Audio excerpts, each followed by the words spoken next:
তো নমস্কার বন্ধুরা, 2026 সালে আবার একটা নতুন মনিটাইজ আপডেট চলেছে, ঠিক আছে, যাকে বলে একদম খারাপ আপডেট। তো বন্ধুরা, তোমরা অনেকে ইউটিউবে কাজ করছো, ঠিক আছে, তোমাদের চ্যানেল মনিটাইজ করেছো, হঠাৎ দেখছো চ্যানেলটা ডিমনিটাইজ হয়ে গেছে, ঠিক আছে, ওখান থেকে আর টাকা ইনকাম করতে পারছো না। তুমি না করেছো কোনো রিউজ কন্টেন্ট, ঠিক আছে, না কোনো কমিউনিটি ভাইলেন্ট কিছু করেছো, কিছুই করোনি। তোমার নিজের কন্টেন্ট তৈরি করে চ্যানেলটা মনিটাইজ করেছিল, তাও ডিমনিটাইজ হয়ে গেছে, ঠিক আছে।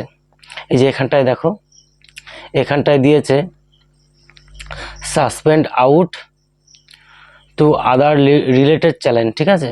এর মানে কি, ভিডিওটা বন্ধুরা পুরোটা দেখে যাবে, ঠিক আছে। তুমি হয়তো 2-3টে চ্যানেল খুলেছিলে, ঠিক আছে, ইউটিউব চ্যানেল। তো প্রথমে তুমি যে চ্যানেলটা কাজ করছিলে সেই চ্যানেলটা তুমি 4000 ঘন্টা ওয়াচ টাইম আর তোমার 1000 সাবস্ক্রাইবার হয়েছিল।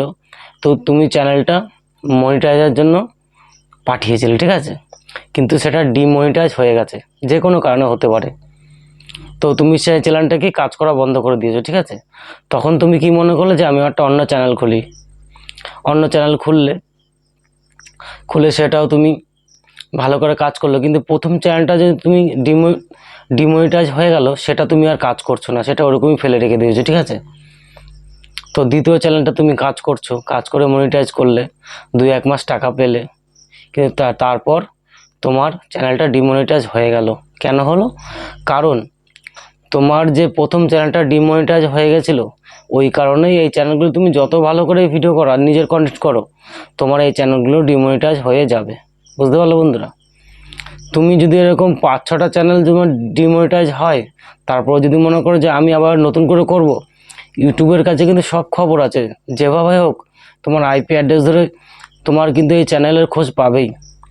আর যখনই দেখবে তোমার চ্যানেলে একটা ডিমনিটাইজ আছে, তখনই কিন্তু তোমার বাদবাকি চ্যানেলগুলো ডিমনিটাইজ সব হয়ে যাবে। বুঝতে পারলো বন্ধুরা?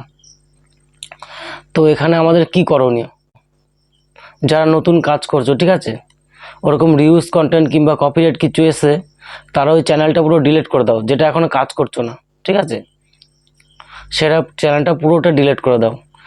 আর যাদের চ্যানেল মনিটাইজ হয়ে গেছে, ঠিক আছে, তার আগে পুরনো চ্যানেলটা খুঁজে বের করে যেই সমস্ত তোমার রিউজ কন্টেন্ট কিংবা কপিরাইট এসেছিলো, সেই ভিডিওগুলো ডিলিট করে নিজের কন্টেন্ট ছেড়ে ওই চ্যানেলটা মনিটাইজের ব্যবস্থা করো। না হলেও কিন্তু তোমার আর যে বাদবাকি চ্যানেলগুলো আছে, সেগুলো কোনোদিনও তোমরা মনিটাইজ পাবে না, ঠিক আছে। প্রথম তোমার যে চ্যানেলটা, সেটা তোমার মনিটাইজ করতে হবে। এই হচ্ছে আপডেট। তো বন্ধুরা, ভিডিওটা যদি ভালো লাগে তাহলে আমার চ্যানেলটা সাবস্ক্রাইব করে দিও আর একটা লাইক করে দিও। আজকের এইটুকুই, দেখা হচ্ছে নেক্সট ভিডিওতে।